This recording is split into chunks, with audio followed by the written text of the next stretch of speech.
Hello दोस्तों, welcome to part second of our article writing series. आज हम negative topics के लिए आर्टिकल राइटिंग का परफेक्ट फॉर्मेट सीखेंगे। ये वीडियो क्लास 11th और 12th के स्टूडेंट्स के लिए है, जिसमें हम आपको बताएंगे कि नेगेटिव टॉपिक्स पर लिखने के लिए कैसे एक स्ट्रक्चर्ड और सिंपल अप्रोच फॉलो कर सकते हैं। अगर आपने पार्ट 1 नहीं देखा तो आप वहां से पॉजिटिव टॉपिक्स का फॉर्मेट समझ सकते हो।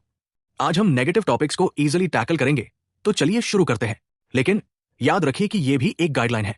आपको अपने एग्जाम्पल्स और रीजनिंग को टॉपिक के हिसाब से कस्टमाइज करना होगा। हम जो फॉर्मेट यूज करेंगे वो पार्ट 1 से सिमिलर होगा, बस नेगेटिव पर्सपेक्टिव को फोकस करेंगे। इंट्रोडक्शन में आपको टॉपिक को ब्रीफली इंट्रोड्यूस करना है। नेगेटिव टॉपिक होने की वजह से आपको स्टार्ट में ही नेगेटिव इंपैक्ट को मेंशन करना होगा। अब देखो इंट्रोडक्शन का फॉर्मेट कैसा होना चाहिए। In recent times, insert topic has raised concerns about its negative effects on specific area. Despite the numerous advantages, the negative impacts cannot be ignored.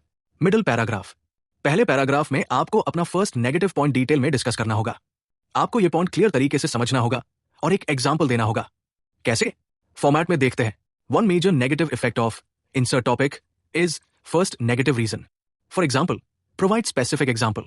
This shows how insert topic is causing harm to specific group or society. Second negative point. दूसरे paragraph में आपको और negative point discuss करना होगा। फिर आपको एक और एग्जाम्पल देना होगा जो आपके आर्ग्यूमेंट को स्ट्रॉन्ग बनाए। जैसे, another concerning issue with insert topic is second negative reason. Studies have revealed that provide evidence or data. This proves that insert topic has serious consequences for specific area. Conclusion, ending paragraph. Conclusion में आपको balanced view देना होगा।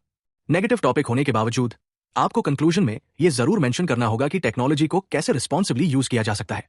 जैसे, in conclusion, while insert topic has its advantages, the negative impacts should not be overlooked. Moving forward, it is essential to address these issues to prevent further damage to specific area. ये format आपको negative topics को balance तरीके से लिखने में मदद करेगा। चलिए, अब हम impact of social media on youth topic के ऊपर फिक्स्ड फॉर्मेट का यूज करते हैं। Introduction. In recent times, social media has raised concerns about its negative effects on youth.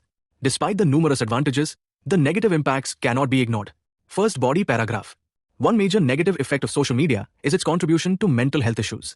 For example, constant exposure to idealized images on social media platforms can cause anxiety and depression among teenagers. This shows how social media is harming the mental well-being of youth. Second body paragraph. Another concerning issue with social media is its impact on academic performance. Studies have revealed that students who spend more time on social media tend to have lower grades. This proves that excessive use of social media is leading to distractions and poor performance in school. Conclusion.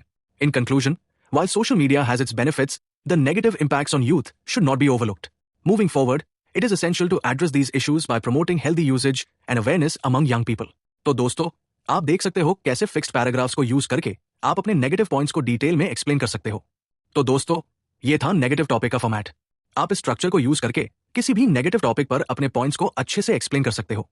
अगर आपको यह video useful लगा तो like करें और अपने दोस्तों के साथ शेयर करें। Best of luck for your exams. अगर आपको और कोई डाउट्स है तो कमेंट्स में जरूर बताएं।